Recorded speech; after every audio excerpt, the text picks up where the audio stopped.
1800 hours Pakistan Standard Time. Assalamu alaikum. This is Radio Pakistan, the news read by Muhammad Zubair Khan. First, the headlines. Prime Minister has welcomed the investment of Chinese company Sinovac in the country and vowed to extend all possible cooperation to it. Minister for Planning and Development says completion of all CPEC projects is the topmost priority of the government. Ministry of Climate Change has decided to set up central control rooms in National Disaster Management Authority for effective coordination with all emergency response units in the wake of current heat wave. President says Pakistan accords utmost importance to its ties with Saudi Arabia as both the countries enjoy significant convergence on many global issues. In Indian illegally occupied Jammu and Kashmir, participants of a protest sit-in in Jammu have demanded rollback of the recommendations of Delimitation Commission and restoration of Jammu and Kashmir status to its pre-August 2019 position. China has called for an end to more than 70 years of historical injustice to Palestinians. And now the news in detail. Prime Minister Shehbaz Sharif says increasing foreign direct investment in the country is among the topmost priorities of the government. He was talking to a delegation of Chinese company Sinovac led by its general manager who called on him in Islamabad today. Highlighting the ideal friendship between China and Pakistan, the Prime Minister said the government welcomes the investment offer made by Sinovac and would extend all possible cooperation in this regard. The Chinese group expressed keen interest in setting up a joint venture for diagnosis, prevention and treatment of diseases by investment in Pakistan. The Prime Minister directed Minister for Health to immediately constitute a task force in this regard so that the Sinovac can start work on the project soon. The Prime Minister was also briefed about the vaccines provided by Sinovac to Pakistan during the COVID-19 vaccination campaign. Shehbaz Sharif said Pakistan values Chinese assistance during COVID-19. Minister for Planning and Development Ahsan Iqbal has said that the completion of all CPEC projects is the topmost priority of the present government. Addressing the students and faculty at the University of Gwadar in Gwadar today, he said the China-Pakistan Economic Corridor project is a national development plan which the previous government tried to make controversial. The minister said that education, water, electricity and health development projects started in 2017 were delayed due to the inattentiveness of previous government. He vowed to resume the process of development in Gwadar at the same pace as was left in 2018.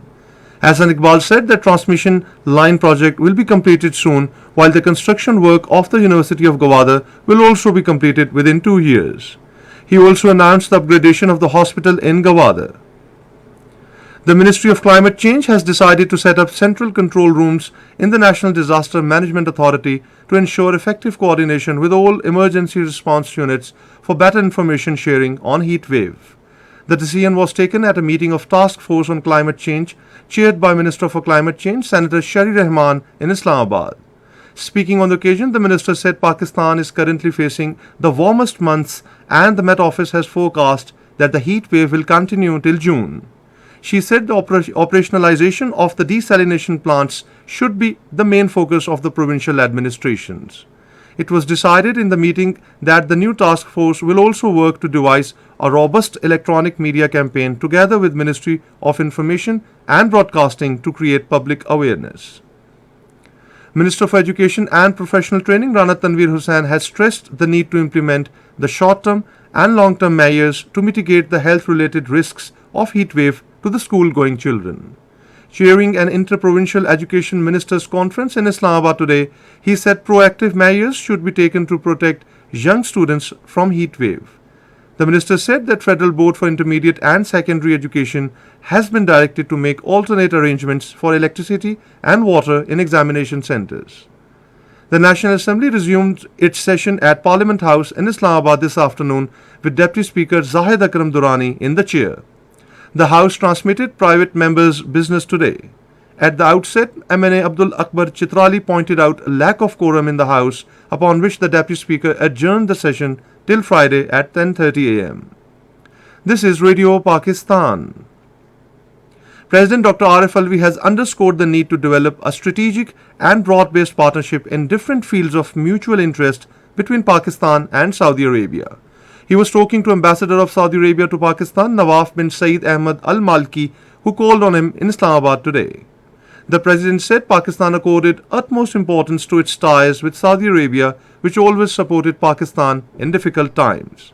He said both countries enjoy significant convergence on a number of regional and global issues. Dr. Arif Alvi highlighted that over 2 million Pakistani diaspora in Saudi Arabia is playing a significant role in the progress and development of both the countries.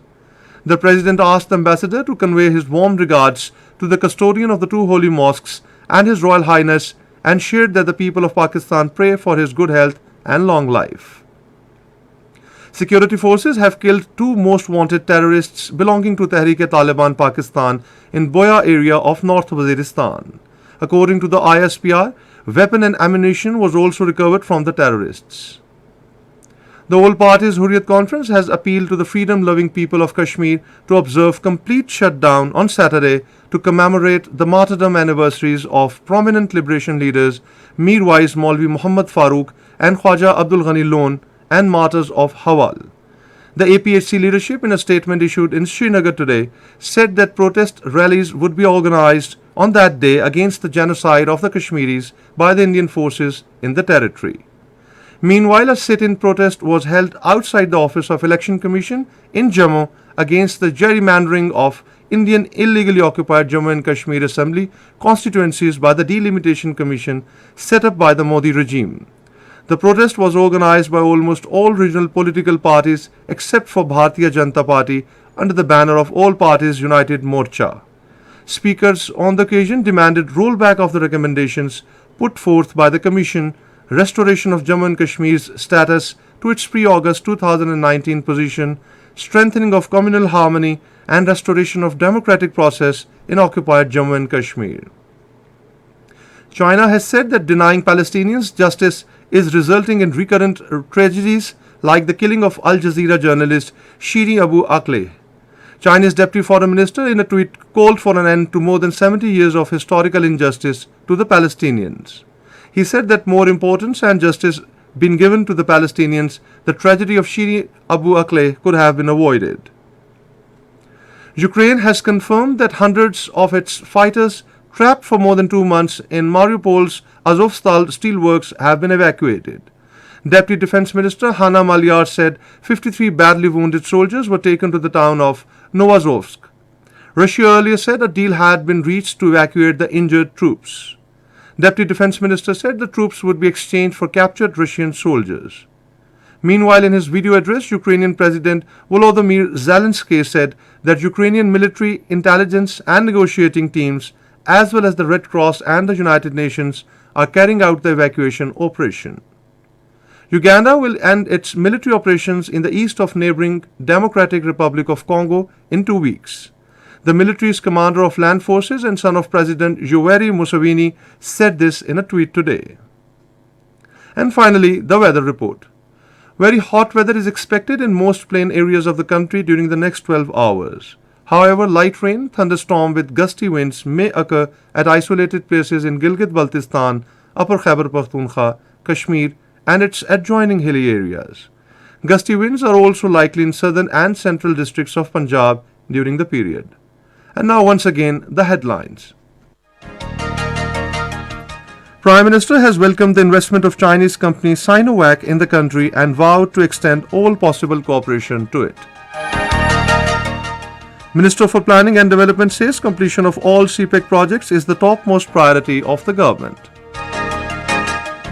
Ministry of Climate Change has decided to set up central control rooms in National Disaster Management Authority for effective coordination with all emergency response units in the wake of current heat wave.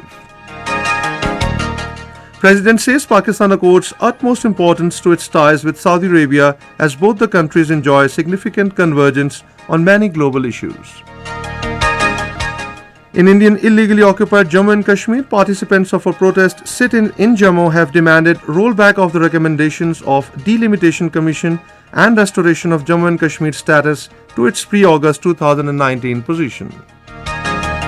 And that is the end of the news. For more news and analysis, log on to our website radio.gov.pk and also watch live video streaming of our bulletins on the link facebook.com/Radio Pakistan News.